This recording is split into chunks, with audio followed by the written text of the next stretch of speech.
So tonight is Halloween, a night for costumes and candy and parties. But if you look beyond the laughter and the glowing pumpkins, there's a much older, darker story hiding just beneath the surface. It's a story born in fear and death, in the very thin line between the living and the dead. The origins of Halloween, also known as All Hallows' Eve, can be traced back more than 2,000 years to the Celtic festival of Samhain. Now, the Celts were ancient people who lived in what is now Ireland, Britain, and northern France. And for them, the holiday held a terrifying significance. You see, November 1st marked the end of the harvest season and the start of winter, a dark and deadly season full of famine and death. So, on the night before, October 31st, when the hours between sunset and sunrise were filled with spooky shadows and scary sounds, the Celts believed that the boundary between the world of the living and the world of the dead grew dangerously thin. That's when the ghosts of the dead would walk among the living. Some of these spirits, they believed, returned peacefully to look after their families and warned them of danger to come. But many others brought terror with them, causing mischief and wreaking havoc in the mortal realm. So, to protect themselves from these evil spirits, the villagers would do three things.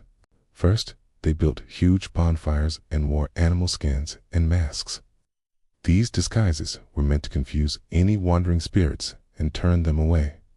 They would leave food out to appease the dead, hoping it would satisfy their hunger and prevent them from doing harm. And finally, and perhaps most importantly, they stayed up all night singing, dancing, and making as much noise as possible, keeping the darkness at bay until the morning light drove the shadows away. But that's not all they did. Some tellings hint at much darker acts, secret rituals performed in the darkest hours, including the giving of human blood and even the sacrifice of children. Now, thankfully, there's no real evidence of these more sinister celebrations. But even if they did happen, the truth is, no one knows for sure.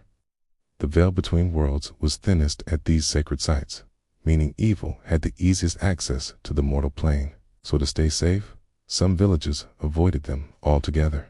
Others built their own smaller fires to try to mimic the sacred sites. And over time, these traditions changed, too. As centuries passed, Christianity spread across Europe, and the Church tried to replace the pagan holiday with All Saints' Day on November 1st, a day to honor Christian saints. But the old ways never really died. In fact, the two holidays blended together and evolved into what we now call Halloween, or All Hallows' Eve. And as it spread to new lands, local customs continued to grow and change.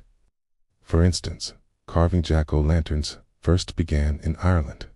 People would carve scary faces into turnips and potatoes, and then put candles inside to ward off evil spirits. But when Irish immigrants arrived in America, they found that pumpkins were much easier to carve and soon became popular. And then there's the legend of Stingy Jack, a tale that grew out of an even older folktale about a man who tricked the devil. Jack, you see, was so wicked that when he died, neither heaven nor hell would accept him. So he was doomed to wander the earth forever, carrying only a burning coal inside a carved turnip to light his way. Some versions say he made a deal with the devil to get that lantern. Others, that he stole it from an unsuspecting peasant. But Tal agreed that Jack was forced to wander the world for eternity, never finding rest. This sad and spooky story inspired the tradition of placing jack-o'-lanterns outside our homes, not just to ward off evil spirits, but to warn Stingy Jack to stay away. Of course, over time, the rituals surrounding Halloween became less scary and more fun. Instead of wearing animal skins, people began wearing costumes and make believe they were someone else. Instead of leaving food out to appease the dead, we now give out candy to trick-or-treaters.